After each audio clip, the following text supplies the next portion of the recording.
All right, people, we're live. Let's do this.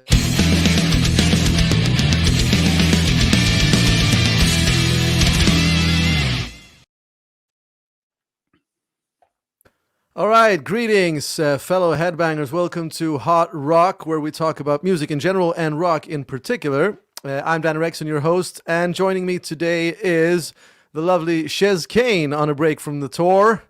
And also the producer, songwriter, front person of Eclipse, Erik Martensson. Yeah. Hello, hello. Awesome. I mean, I've done a couple of these with Chez, and it's also nice to have another guest here. We had Erik Modin last time. We have Erik Martensson now, and we actually talked about the fact that there's a lot of Eriks, especially in the north of Sweden, involved in music for some strange reason. So I'm thinking of kind of maybe just having all of them on the show in due time. Yeah, all the Eriks. Yeah, we should. I chatted with Erik Granvall today on the phone. So yeah. Yes. I actually asked him as well, but he it seems like he's busy. He's got some band or something. They're playing like small club shows, probably local stuff, I guess. Yeah. You know the one, right? I heard something. Did you hear the news? They're coming to Avicii Arena to play. There's some kind of event celebrating 100 years of hockey. So they're doing like a live thing with Skid Row, and it'll be on the Swedish national TV live. Wow. So he's actually bringing back Skid Row to the Swedes now, which is crazy. Yeah, that's wonderful. Yeah.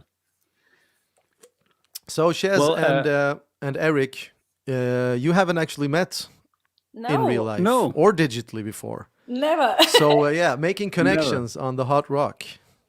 That's what we do since 2020. It's great. Well, I mastered it. Your two records. I was going to say you've done a fantastic job. The songs are great. You sing fantastic. It's been a pleasure working with you, but I've never met you. But so it's really nice finally seeing you. Yeah. I think you'll bump into each other on the road soon enough. Actually, I was thinking about this. You mastered her album, and this would be a good time to actually kind of clear out some confusion, because I know a lot of people kind of mix up the terms mixing and mastering, and they think that it's basically the same thing. But as some of you may know, I did the mixing, but Erik did the mastering. So Erik, what is actually the difference between these two things? Well, to make it super simple, mastering is like when you put on a CD in your stereo and you just tweak the treble and bass knobs on the stereo to make it sound even better. I think that is the mastering. But you do that on the record, so hopefully it will sound good everywhere. Right. So you're not actually working on like individual instruments or panning stuff left and right or stuff like that. No, but you can make it super complicated and do stem mastering. Then you can do the individual tweaking on like drums, all the guitars, tweaking on the vocals and stuff, which is kind of almost mixing. But someone already mixed it, but you can make it better. So if the drums sound very dull, you can make them more put some shine on them and stuff. But it's usually it's just doing the stereo file. And oftentimes which can make a big difference. It can make a big difference. Oh yeah, I can attest to that definitely. When I mix my stuff, I like to leave the mastering for someone else. Oftentimes you have the same guy. I imagine maybe Erik, you do the mixing and mastering for Eclipse yourself, right? Yeah, I do that. Yeah. It's just I started out as we were in the beginning. We had super low budget, back many years ago. So I had to learn everything and well, now I know it. So I have given it away to others before, but it's just for me at this point. It's like no point in doing that. Yeah. No, I wouldn't be able to do it myself. So that's basically why I leave it to someone else. And also I know Erik has a great studio, great room. He can hear stuff that maybe I can't in my home studio setup. So it's always nice to have a couple of extra ears and inputs. And I think, Chez, we're quite happy with the result, right? 100%. It's amazing. That's wonderful. So Chez has been touring a lot lately, and you're actually home for this weekend. But that's just temporary, right? So your UK tour isn't quite over yet. No, so I'm back out on the road on Friday to Sheffield. And you have a couple Is it a UK tour? Yeah, so my first UK headline tour. I've done 6 shows so far. I got another 3 to go. So yeah, it's going really well. I didn't know if anyone would turn up, and people are turning up, so it's good news. Yeah. In this day and age, it's fantastic news. Woo! People don't have money for this stuff anymore. That's always it's always the same. It doesn't matter. Eclipse is still a small band, but some people know about the band, but still at every festival and stuff, you never know if someone's going to show up. It's going to be a disaster this time. You always think that it's going to be a disaster, and then somehow people turn out, and it's just amazing. Yeah. It's such a privilege. Yeah, is a modest guy, Eclipse being a small band. I was gonna say, yeah, okay. I was actually checking out your Spotify, just doing some research for this, and I mean, you have what we could refer to as like a modern rock hit in Viva la Victoria that's now over 20 million streams, right, on Spotify alone. And I was actually looking at some of the bigger bands. I mean, you've got Europe releasing albums. They haven't got near that on any one single song, So how does it on the kind newer of feel? Songs, yeah. Oh yeah, on the newer, yeah. No, of course, Final Countdown and stuff. But I mean, the big bands that are still putting out new records, they don't come close to those kind of streaming numbers that you do. So how does it feel to kind of have like a hit song among many others? Well, it's I don't know how to say it, but it's just, it feels good that there is actually at least one of all the songs I've been reading. I've been writing so many songs. At least one, made it kind of like a hit. At least one, and knowing it doesn't matter, even if every song we release from Eclipse or whatever project I write for is a complete failure from now on. No one can take away that I have at least one song that made it, and it feels kind of it's kind of satisfying that we at least have, I can I can die and we had at least one song that someone cared about. Do you have like an because as you say, you write stuff for your own band, but also tons of stuff for other projects and artists. Yeah. Do you have like an estimate of how many songs you have released to this day? No, I don't. It's hundreds and hundreds. It's so many songs. Just the Eclipse catalog by itself is over 100 songs or more, 150 songs, something like that. And it's wet. Hopefully we're gonna start working on album number 5. I've been doing 3 with Nordic Union and all the other projects I've been writing for, and everything from I've been writing for Smokey, even the UK band Smokey, the old timers, and everything to Swedish dance band. I don't know what it's called in English, but it's I don't know if you have. I mean, the Americans have something similar when you're talking like traditional country. That's probably the most similar to our dance band. I don't know if like England has it. But yes, I guess some kind of so I've been writing in. It's not only the stuff that people in melodic rock know about. So it's at least one song made it. No, I can imagine it's a good feeling, and I mean with all those songs. I was watching. I know I'm a bit late to the party. I was watching the Spotify series, the mini series. Have you seen them, Erik, on Netflix? I haven't seen them. No. Okay, I would recommend them. I haven't seen them all. I've seen 4 episodes out of 6. Chez, are they even available? Because they're in Swedish, but I imagine maybe they're available for you guys with subtitles. Have you seen anything about it? No. So it's basically the story about how Spotify came to be. And they're looking at it from different points of view, from the tech side and from the business side, from the record labels and everything. And one thing I always hear, when I talk about with people from the outside, they have kind of this idea that Spotify is still, ripping off artists. That's basically the idea that most people have. But actually, when you're up to the kind of numbers that Erik has, I myself have 100 songs released or something like that. And it all actually kind of adds up. And, even the small kind of revenue, because the difference I think today is you can still make money from songs that are 15 years old, but back in the day you kind of sold your album and then that was it. You got like, you know, everything on one plate at one time. And I think it's it is changed a like bit. you get instead of getting everything at once, you can buy a Ferrari. You get it, you know, spread out over a lifetime almost, Yeah. which And you can live, is, but it's which is not nice. quite right, because I still think they pay way too little. You know, they can pay billions of dollars or something. They can buy like soccer teams and arenas and stuff, but they can't afford to raise the revenue for songwriters, which is it's you know, it's.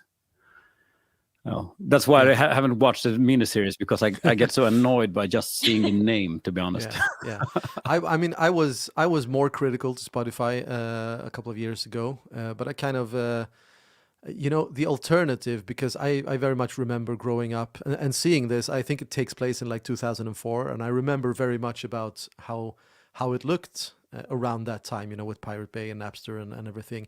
And the idea of releasing anything was just, you know, you're giving it away. That was basically it. There was no alternative to it. You released something and it was, I think our first album was out on like these pirated sites even before you could get in the store, which was something that you just, you know, accepted. Same happened to us. Yeah. So I remember I found out the Magnus saw that the album, one of the Eclipse albums, maybe was like "Are You Ready to Rock" back in 2008. It's like he didn't even have the album. I didn't even send it to him, but it was on Pirate Bay, because someone just took the you know the promo copy and put it online. You know, Chez, we're so old, so we kind of remember the time when, you know, you released the CD and there was no alternatives. There was no real. I mean, there was downloads when we did it, but Eclipse is even older than Crazy Licks, right? You started in the 90s, I believe. No, in the early 2000s, I was the first records we were super young, and they're more like you can't find them anywhere. Maybe you can find some songs on YouTube, but it's I think I have you can't find really old stuff though. Yeah, probably some downloads from Kazaa from early 2000 or something. Yeah, it's those two albums really suck. They're really bad. And, you know, I mixed them myself because we had no budgets. So I had to learn everything myself. So it's, you know, there was no producer, no one to tell me, you know, we did everything from songwriting to artwork. It was super hard because we were super young, and there was not much, I couldn't find any information out about anything anywhere back then. So it was like trial and error, and it was a lot of errors. Yeah, but it's not going to suck because it was the start of what you've created. So yeah, sure, yeah, of course, yeah. That's why I mastered your record, because I had to learn how to do it myself back in the day. So that's how I learned to mix records and do all this. I don't have any school. No one taught me anything about this. I'm from a small island in the middle of Sweden. You know, it's in a lake. I'm from a super small village. Yeah, so there's like when I had like distorted guitars, to get distorted guitar sounds when I was a kid, it was like no one knew. There was no one to ask. There was no way of learning anything. I was just trial and error for everything. Yeah, I've kind of had to do the same with, like, when it comes to taking photos and learning how to do videos. And before I started working with Danny, I was learning everything myself for my other band as well. And we were all trying to pitch in and learn as we go, because it's just A, too expensive to keep hiring people, and B, you get it done better yourself because you trust your own opinion.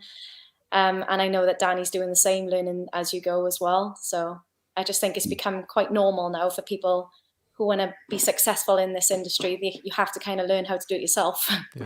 Yeah, very much. Yeah, I think maybe some fans don't even realize how much the artists actually are involved in, you know, almost every aspect of their kind of, you know, their product now compared to how it was back in the day. Yeah, and I think that's probably one of the greatest things about Spotify and streaming. It's a DIY way of doing things. You can, instead of just have to suck up to a label and they can pay shitloads of money to hire a super expensive studio, you can do it yourself, and you can do it your own way and release it. And if it's good, people are going to pay attention. Well, the problem is reaching people, though. I think you mentioned the number the other day, 100,000 new songs uploaded every day, right? Every Something day. like that. Wow. 100,000 songs every day released on Spotify. New songs. So yeah, Bloody it's, hell. it's a quagmire of music out there. There's Don't no think about competition at all. No. No, it's just don't think about it too much, then you will just give up.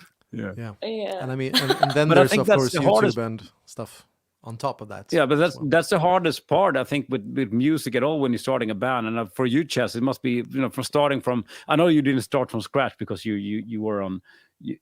People knew about you before these albums, but it's just to get people to even listen for free on Spotify is hard because there's so much to do. There's so much things to do.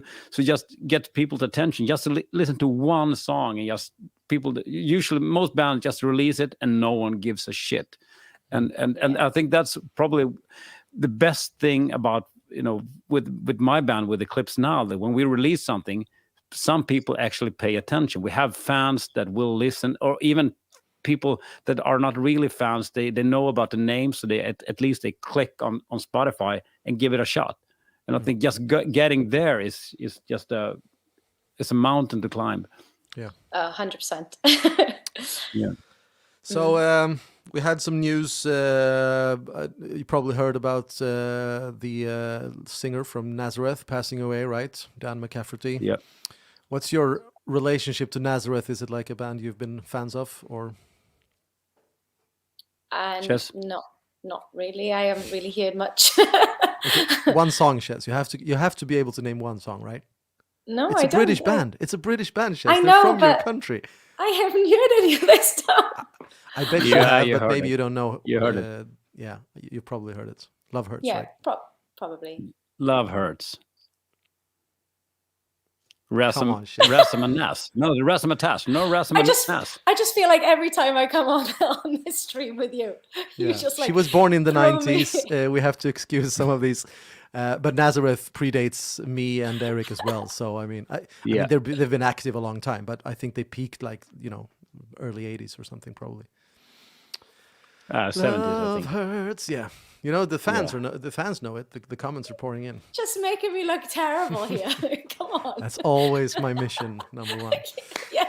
Oh, I see, yeah. now I see the comments. I haven't seen any comments. Yeah, Wow, you just bring it up in the side. Yeah, they're coming. Yeah, I usually okay. just forget about them. We should probably just answer some of these, but You guys are like YouTubers. I have no clue about this. So I've been. I don't know how anything of this works. I'm very old school when it comes to social media and stuff. I think the best. I do my best to stay away from it as far as possible.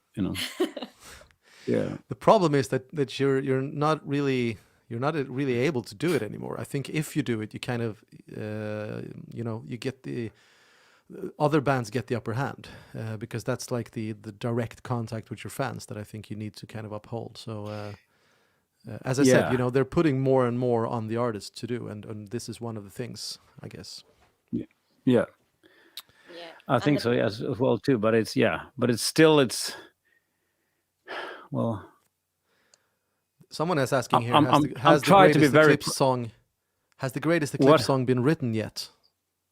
No, it hasn't. It's coming on the next album, I heard.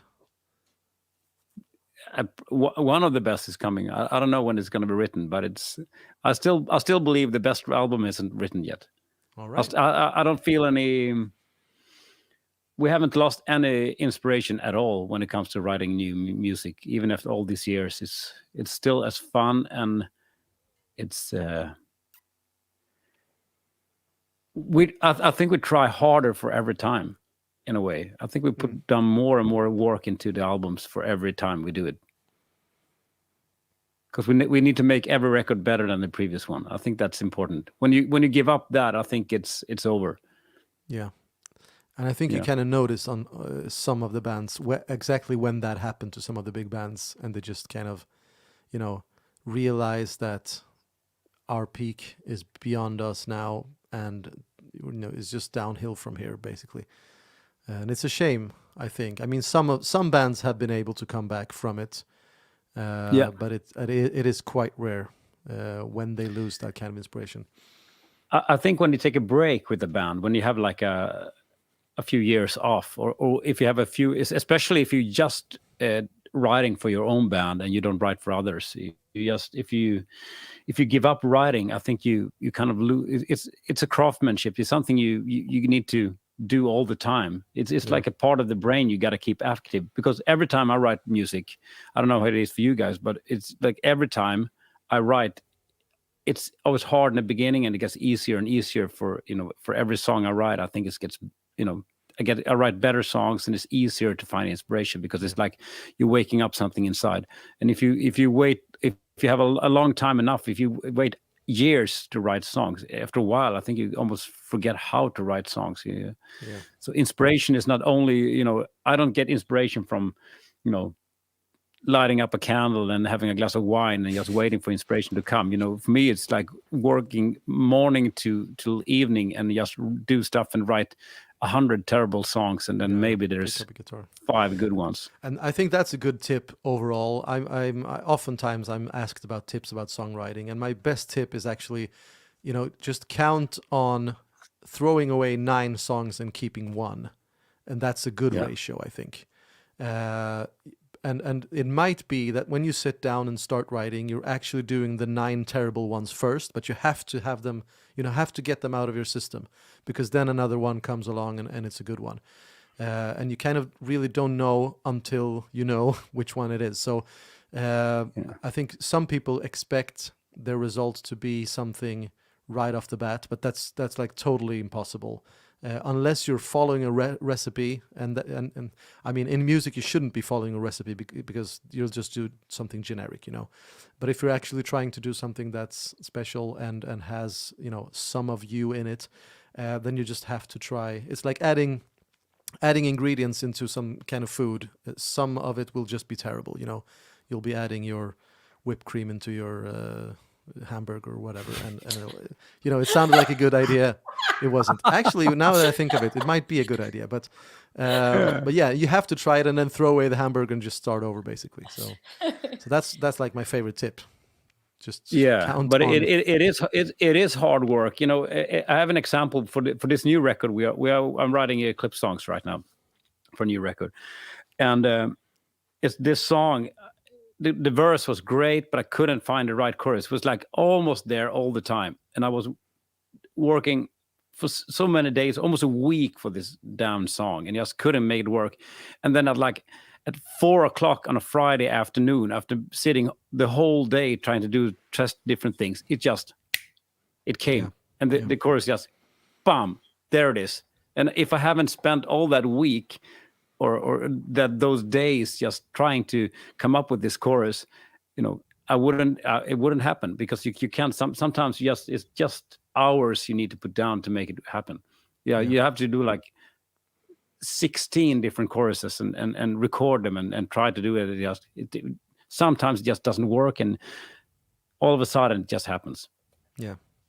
And I don't know why it happens. It just happens. I have no clue. If I knew I was spending gift from above, gift or below, depending on what music I guess you're playing. But no, but and when you've done that song, you kind of do like 20 of them for an album, and you end up recording maybe 10 of them, and then you release them, and most of them get some plays, but probably you don't even add them to your live set, especially when you have 7 or 8 albums like Crazy Licks or Eclipse has. Just 1 or 2 of them maybe will even get into the live set, and just the occasional one will actually be your Viva la Victoria. So really, behind every song like that, there's tons and tons of work, and I think people need to realize that. And honestly, the payoff isn't, if you're expecting a payoff strictly like financial payoff, forget about it. That shouldn't be your number one. Do not do melodic rock. I think that's the best tip ever. Don't do melodic rock. Then you will not get a big payment for it, but you get a lot of reward from fans. Yes, and you love the music. There is. But for you, Chez, for you, is it like when you put on a live set now? I don't know if you do full sets like 1.5 hour, or do you do opening up gigs, or what are you doing right now? So for my headline tour at the moment, it's hitting about 1 hour and 20. Okay, yeah.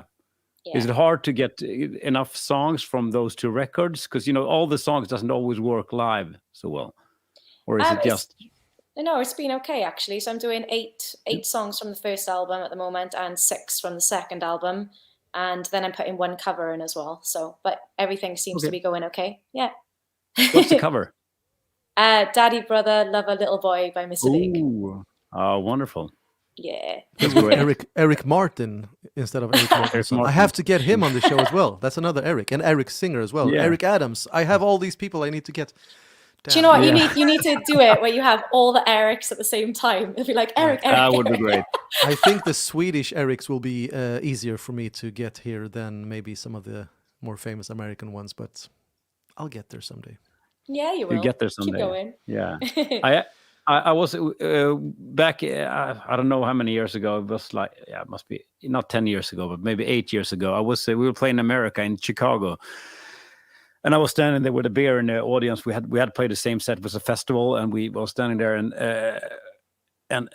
Erik Martin was playing acoustic on stage, and he was talking between songs, and I didn't really listen. And the guy next to me like bumped into his head like, I think Eric is talking about you. He wants you to go up on stage. So Erik Martin actually called me up on stage. So I did backing vocals for To Be With You. Yeah, it was great. Nice. He was a big hero of mine as a singer, so it was pretty awesome. And I was pretty drunk, and it was pretty fun. Yeah. I remember, Mr. Big was one of those bands that was kind of, even though they were very much in the rock genre, it was still like a guilty pleasure. You weren't fully allowed to kind of announce that you like Mr. Big, because they were like, the geeky bands. You could like Guns N' Roses, really but geeky. Not Mr. Big. They were beyond, But I always liked them, so I kept it on the down low for a while. They're still like that. It's like saying you like Winger. Yeah.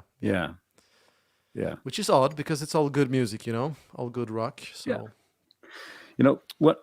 I'm so old. When we started this band, people hated this kind of music. It was like people actually, they were for real laughing at us. Are you stupid playing this music? Because it was grunge. It was the late 90s, early 2000s. You weren't allowed to like any melodic hard rock at all. So it was a real struggle the first, I'd say, almost 10 years.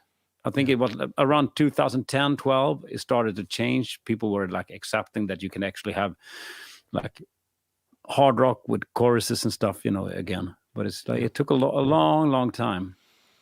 It's odd because, the audience was still around, but for some reason, someone duped them into kind of overnight not liking that stuff anymore. But I don't believe that people are so easy to turn. I guess the youth is, because the youth always want to kind of rebel against the old. But all the older audience should still be there, I guess. And I think that the reason that they disappeared was because CD sales disappeared for a while. So they couldn't reach them anymore. There was no point of putting out an album when it was just downloaded. So kind of it became that the youth were setting all the rules for what was in and hip and trendy and actually worked, because no one could sell music basically at one time. But we had a Europe cover band when they stopped playing. I don't know when it was, like in the early 90s, mid 92, after 3, something like that. Prisoners in Paradise, 93 or something. Yeah, so around year 2000, 1999, I think. We started a Europe cover band called Seventh Sign, and we played as a rock bar in Stockholm called Pub Anchor. Yeah, and they had live bands. And we started play. We finally, this is before Eclipse. So we got gigs at Pub Anchor, and we drew a big crowd every time we played there. So it ended up with the guys from Europe were there listening to the band when we were playing at the pub. So we actually got this following. So, but the only reason we stopped playing with that band is because no one wanted, when we started Eclipse, no one cared about Eclipse. Everyone wanted the Europe cover band. So, because I back then I could really, I was very good at sound like Joe Tempest. Yeah. So.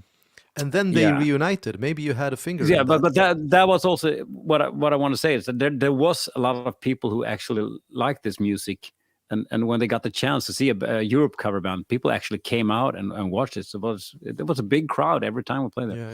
Yeah. Obviously, the audience was still there. It was just it was strange still there. Strange times. I remember it as well. Mm. So you guys, You're in the best I've of times, actually. Jess. Sorry? You're in the best of times right now. Yes. Melodic Yes. rock is back on the map. Hell yeah. Yeah. So I've How's your actually. audience? How is your audience, Jess?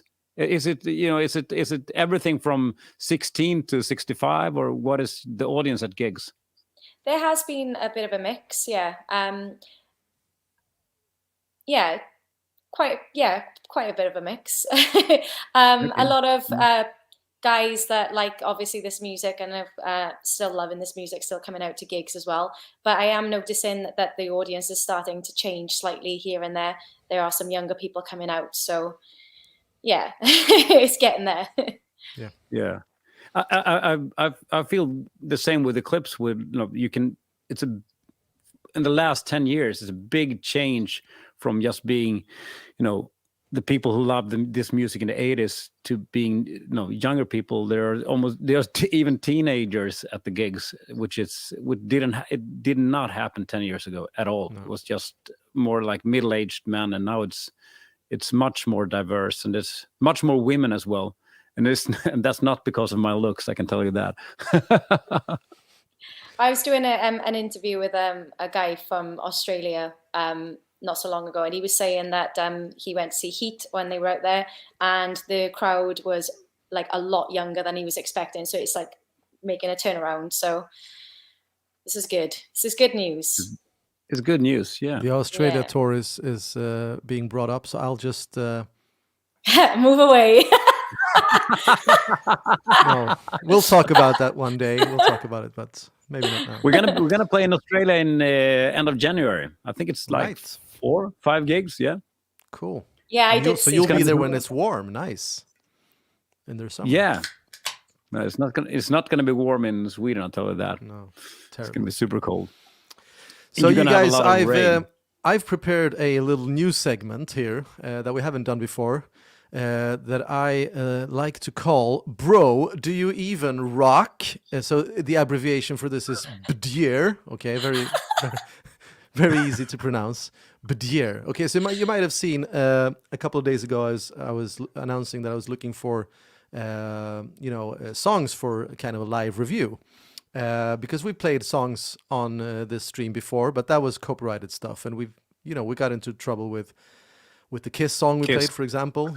Yeah, our video was brought down completely, and also you're not able to monetize when you use other people's stuff and stuff like that. So I was thinking, maybe we'd just give the new generation of rock a chance to have some listeners, because I know how hard it is.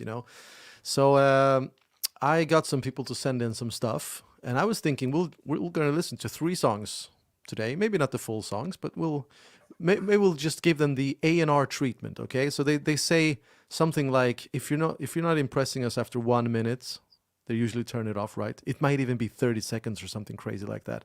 There is like a magical limit where if you're not impressing the kind of the fat guy on the record label after 30 seconds, you're done for. We might give it more of a chance, but so I've had a lot of submissions, and I'll try to, for you guys who've been sending these in, I've tried to cover these as we go along. Please do send in your stuff if you're interested in this.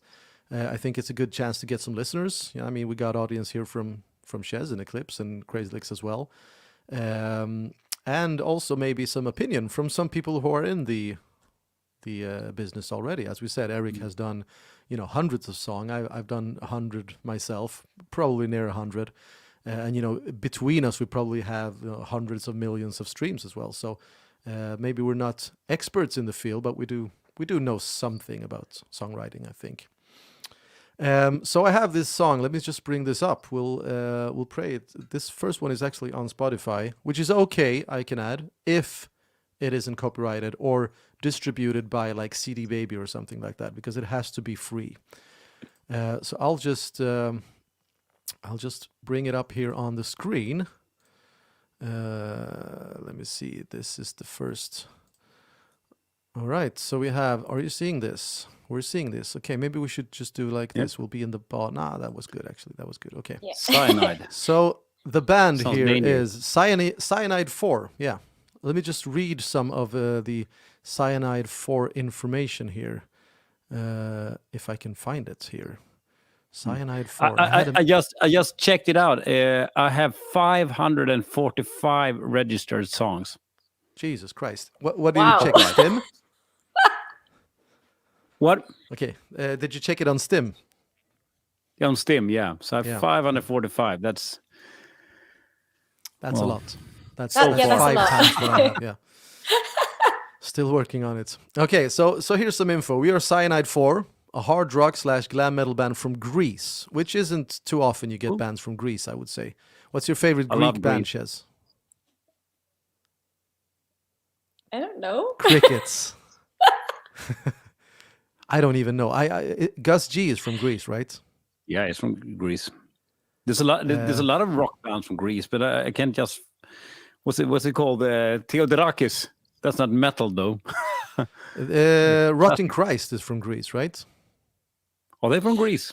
I think so. We played a festival on Crete, and they were playing there, and I believe they're from Greece. There's also the singer from Beast in Black. He's from Greece as well. Really, really good singer.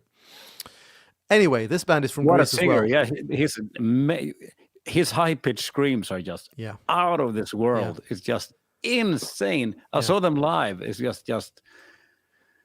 Yeah, we played together on the festival in Switzerland. The same festival, right? It's in Brienzersee. Yeah. Awesome. Yeah. Jesus so much power in that Christ, gig as well.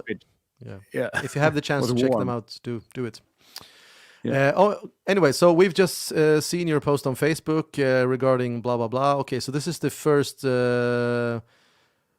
single of our new album Amalgama by Paris Records. Oh, that old label. Have you ever released anything on Paris Records, Erik? No. I think our first ever release ever was on a compilation album on Paris Records, which is a small American label. And I remember when we got this deal, I thought we've made it. We have a label now. It's an American record label releasing our stuff. It was like, yep, it's done. Little did we know. All right, so people are saying now Firewind, Night Stalker. Yeah. All right, so let's give it a minute. Here's Perfect Sensation by Cyanide 4.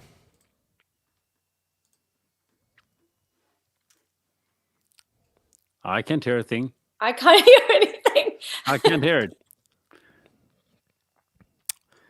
What's happening? We can't hear it. I can hear it. You're just rocking out like. Cool. Yeah, it was good. I can tell you. Okay, you don't have to hear it. No. Okay. Let's do this again. Let us know. Was it good? You gave it 14 seconds. Was it good? 14 seconds. I mean, we've done some advertising for the band at least. No, let me just see here if there's. We did this last time. It worked. I swear it worked. Someone said silent. I can't help you out at all. I have no idea about this technology. Okay. Again, this should really work. Okay. Let's do it. Still nothing? No, nothing. Yes, go.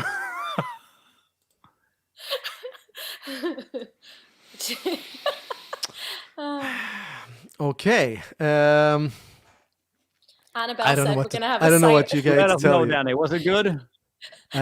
You're being censored again, someone says. That has to be a really quick algorithm if it's working like this. Yeah. I'm just stumped. We tried this earlier. I played music for you on the sound check, didn't I? And you heard it.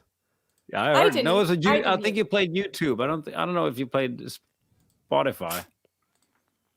Could that be it? Let me just check here. They have an official music video as well. All right, let's watch the video instead. And we'll see if we can get that to work. Otherwise, we'll just have to take your word for it. Okay, I haven't heard it either. So, but let's do this. And if this doesn't work, well, then we'll just throw this whole idea in the. No, we'll do it properly next time. But okay, so I'm sharing the screen. I'm sharing the screen here on. Oh yeah, I'm sharing a scream. From inside, I'm screaming. Okay, you're seeing the screen, right? You're seeing this at least. Cyanide 4. Okay, Yeah. I'll play it in theater mode just to get the right feel. Okay, Okay. Okay. Next Prayers song that this works. Let's hear. You're a sucker for 80s music. That's why next song is Vixen. Was it? Okay, nice. Yeah, I've watched that a couple of times. Okay, let's do this.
All right. Danny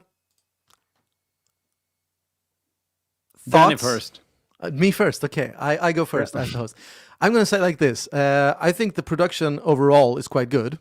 I do think that the weak link is the vocalist, but I have some good news.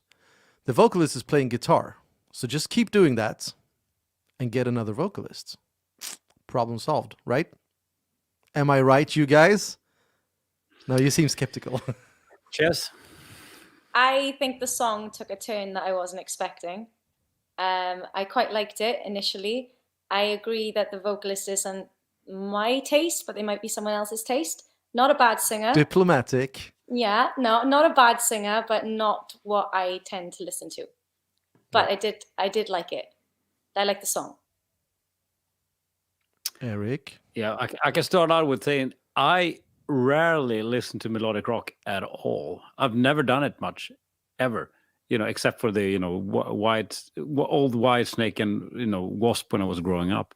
But well, I think the production was nice. I think the sound. I like the key change to the chorus. I think the singer, he was very well trained. He's been to the gym, which is a good thing, which something I should do much more often. And I think they should work on the phrasing on the vocals, because the melodies are not. I think what I really like with a good melody is when we say we need to carve the melodies in stone. It should be like really carved out, so you understand what's going to happen. There shouldn't be a single note that is needed in the vocal melody, which I think is important. I think they had too many. It was like they should carve out the melodies much more and make it more, precise in the songwriting in a way, if that makes any sense. I agree. Yeah. Sometimes. So I think that can help. That you don't have to. Being a good singer doesn't have anything to do with. No, I'm not a good singer, and still, with the right melodies, you can make it work. A lot of the bands which I love have terrible vocalists, or both male and female, but they have the great songs. And if you have a great song, it doesn't matter if you don't have to be David Coverdale or Erik Martin from Mr. Big to be to be a singer in a band. You can be a terrible singer, and if you have the right songs, and if you make the melodies work well for the singer,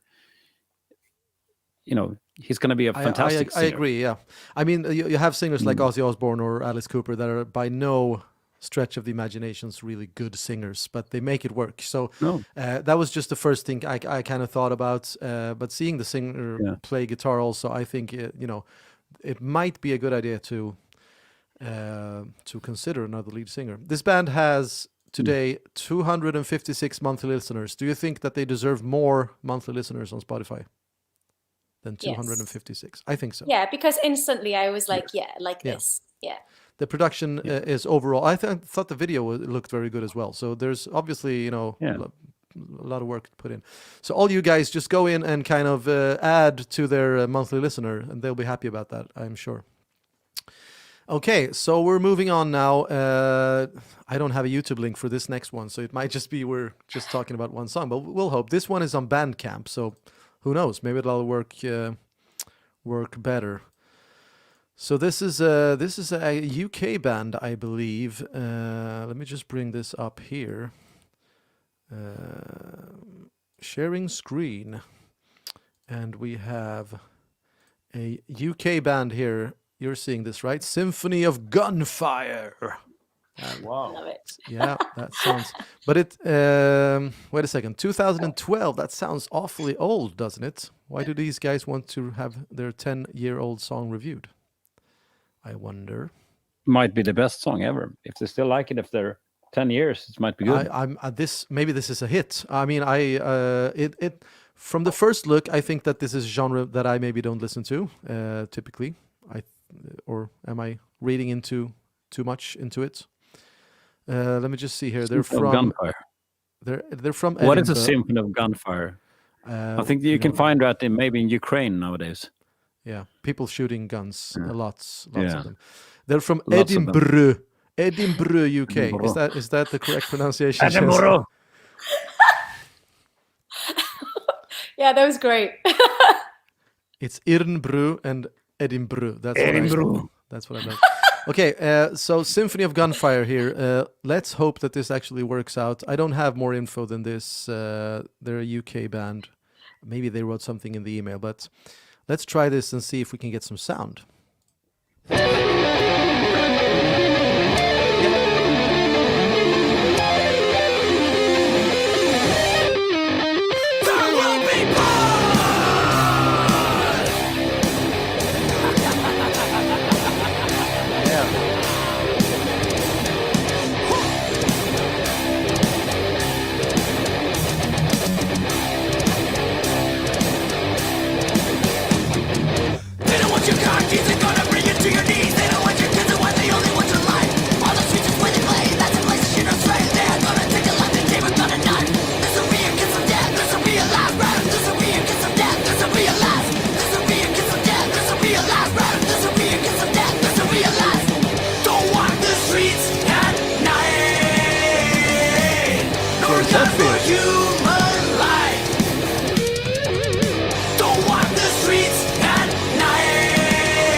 There will be blood, indeed. No, I was surprised. First of all, was there like 3 choruses in this song? I was waiting for the title to show up, and it did eventually in the kind of, the what genre has it? Like deathcore usually has those kind of choruses, right? There's like one brutal one, and then there's the other singer that sings the nice melodies. I don't know what genre is this. Yeah. Something like that, right? I think it's like Pantera, some trash. There was blast beats as well. Yeah, it was great. But I actually really enjoyed it. I think the production could be better, but I think I can be honest and say that I've been listening much more to thrash metal than to melodic rock, to be honest. Yeah. In my youth, so I really enjoyed this. I think there was some Pantera in there. I was thinking it was I might I liked it. My critique will probably be it's a bit of a riff salad, but with the different. I think there was 3 choruses in it. I think you should maybe like tone down, maybe keep ideas for. But I guess that comes with the genre. I think thrash metal is usually a lot of riff salad. You don't need a chorus. You can just say the title. You have a cool riff, and then you say the. But I thought the chorus sounded nice. I actually think that with a top-notch modern production to this, it would sound at least as good as a lot of other stuff in that genre. I think. Chez? Yeah, well, it got my head going straight away. I think it just needs tidying up a little bit and maybe recording again, because obviously it was done in 2012, and I think it just needs a bit of a, I don't know, a bit of a revamp, and then I think it would be pretty cool. I quite liked it. It does show what has happened with home recordings in that time, because this is what, usually demos sounded like in 2012, whereas today you can do like really proper productions from home. And I think that if they redid it today with I'm assuming these are programmed drums, but if you redid it today with like I don't think it was. something, no? Okay, then poorly recorded. Wasn't it like a lot of tempo changes and stuff? I don't know. You can do that. You can have tempo maps, but yeah, for sure, the production I think was the biggest problem with this. It was cool. It was thumbs up from me. Awesome. So we have a thumbs up. Let's. Now I got a beer. Let's see. That's a good idea. Let's see the last one. We have a band also on Bandcamp here. Cool. And this is a Swedish band. I see now. Let me just bring this one up here. I'll close this one down. We'll share this last one. So we have now a band called, I'm not sure how to pronounce this even, Rudyard? Is it Rudyard? Rudyard, yeah. Rudyard. Yeah. What's a Rudyard? I don't know, but this is what they say. Jess, do you know it? No. What's it No. mean? They're based in Östergötland, Sweden. Rudyard is a 4-piece band with influences from the 70s and 80s. So we're expecting a bit of an older sound here. Their latest to be honest, EP, I've never heard of Bandcamp ever. What is Bandcamp? It's quite an old platform, I believe. I think it was. So they are not camping there. It's like I think like after MySpace, people went to Bandcamp to kind of put up their demo stuff. But I guess we were already big shots in the business, so we didn't know about Bandcamp and stuff like that. Yeah. Now people go directly to Spotify. That's the 100,000 songs a day thing. Yeah, but Spotify has this little quirk that it doesn't play the effing sound on StreamYard when you're doing a live stream. So we have to go with Bandcamp. No, we actually had it. We had it working last time. So I don't know what it's. Maybe it was just a temporary bug. Anyway, so Rudyard is a Swedish band. Their latest EP, Years of the Lion, was released in December 2021. So pretty recent, not 2012 at least. 6 hit songs with groove and attitude. Okay. Dance with the Devil. Is that a Phenomena song? I don't think it's a cover, no. Phenomena album. No, but I think it's a song called that. Okay. Phenomena. Dance with the Devil. Let's see. But you never heard of them. I haven't heard of them. And we're from Sweden, and Sweden is a small country. But okay, so Dance with the Devil here by Rudyard.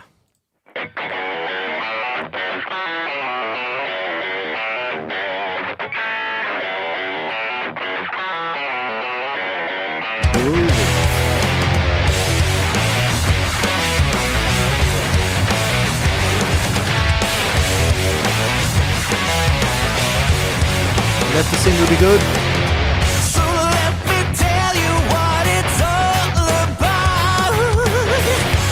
I can show you, baby, I can go higher. It's like you always taught me on.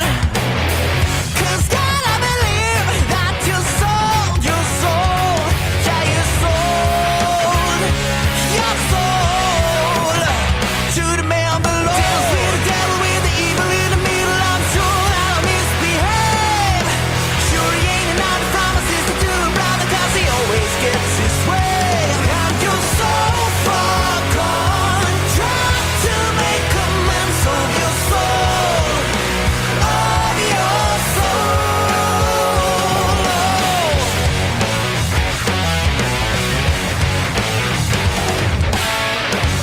I want to hear the solo in this. We'll keep this going. To stay. Sky God told me I was on this way. I got a feeling that you did me wrong.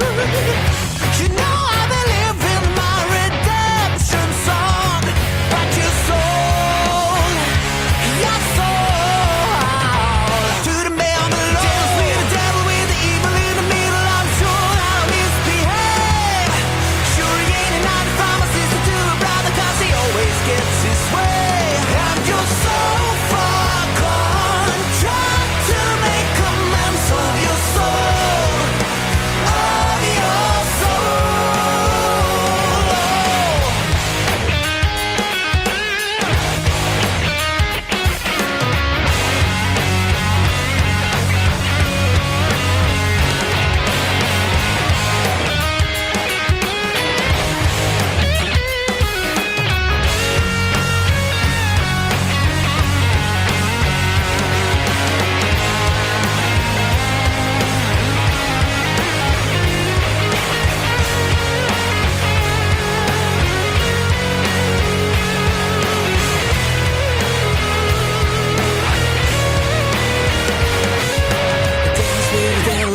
in the middle, I'm sure that I'll misbehave. Sure, he ain't an odd from a sister to a brother, 'cause he always gets his way. And you're so far gone. Try to All make right. Yeah. Okay. Well, we played a lot more of that than we did from the others. All right. Thoughts, great. you guys? I love that. I think it was great. The production, everything was great. Great riffs. The only thing they should have is a better payoff on the chorus. I think that if they had a like a better payoff for the chorus, it would be But it kind of goes with the genre, doesn't it? The choruses aren't sure. all that. I don't mean it doesn't have to be like Living on a Prayer. I think it should be if they just added that last percentage to the chorus, I think it would be it's a great song. Yeah. Yeah. No, I was surprised. This was really got your head bobbing, and someone mentioned Vestry, that the singer sounded like him. I only know groove Vestry. Is like Electric Boys from Sweden. Yeah. Fantastic Very much. band. I think that's what they're going for here. I heard some Faith No More in his singing as well. Great singer. Sounded like Mike Patton. Yeah. So the next we're gonna do a quick thing. Rudyard here. Okay, so these guys, they have 48 monthly listeners on Spotify. That's terrible. That's terrible. No justice. We have to double that at least. So all you guys watching this, just go in and give them a listen, just for the sake of it. That is terrible. I think they deserve a lot more. I don't know if these guys are old or young or active or anything, but if I were a label and I had to choose between these three bands that we had now, I'd definitely look into these guys. I would go and see them live and see how they work in a live setting. But there's definitely something. They've been around since they released their first thing back in 2017. I can see on Spotify. So they sound like a young band, right? I have no clue. Okay, so this is coming from a guy that named a band Crazy Licks, so I know it's a bit problematic, but the band name might be it's not very strong.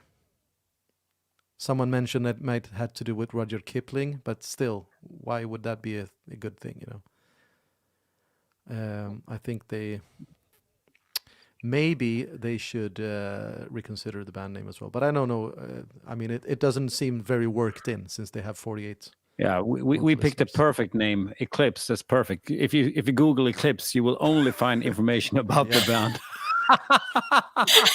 that is a good thing I can say about my band name. It is unique, at least, It wasn't a problem to get crazylicks.com when we tried to do that.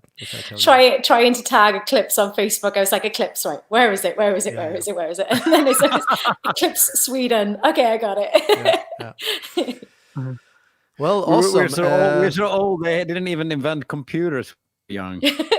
No, you didn't have to think about those things back in the day. Then it was like, oh, will we even get like a web address? No, it's just taken. I know a lot of bands that have like generic words. They have this problem now that a lot of now it's not as a big a problem, but there was a time when you really had to have your domain, and that was important because that was kind of what people were searching for, but a lot of them didn't get those. I even know some cases where I think Prince and Sting, they had to buy their domains from someone who snatched it before, and they went to court for it even, and they deemed it to be too generic words for them to demand them back, so they had to buy them out. Whereas people who were just stealing people's artist names, that wasn't okay. But if you do a homepage about bees and you have sting.com, that was okay. Yeah. So awesome, you guys. I thought this was fun, listening to some new bands. Yeah. Getting some input on it. And for you guys watching, do check these out if you were interested in some of their music. So what's your verdict? Do you even rock? Which one was your favorite? I think it's pretty clear, right? Rudyard rocks, yeah. I like the other bands as well. What's the name of that band? The second one. It was that was the Gunshot one, right? Yeah. Symphony of Gunfire. That was. Yeah. They should. I think all bands should really work on their band name, Symphony of Gunfire. Well, Before it's too remember late, more. take it from Eclipse and Crazy Licks. Before it's too late, Yeah. do something about your band name, because then it's worked in, and then you have like point of no return, and you'll end up with a we band name can that's change the even name now. either crazy or like with Eclipse, it's just too common, and it will have a problem in the other end. So, have you ever had problems with other bands named Eclipse? Like copyright There was a issues? death metal band from Poland, I think, that was called Eclipse. But nowadays, I think we're the only Right. Well, I guess there's a lot of rap artists are named Eclipse as well. We had a lot of problem with Spotify in the beginning that they were like similar artists or you are on this compilation, and it was like just all these hip hop things. But Not the kind I of think thing you wanna nowadays be- in hard rock, I think we own the name kind of in hard rock, melodic hard rock, or Right, if right. you, when people who know hard rock talk about Eclipse, I think they mean us nowadays. Awesome. Anyway, you guys, it was great having you on here. Hope we can do this again sometime.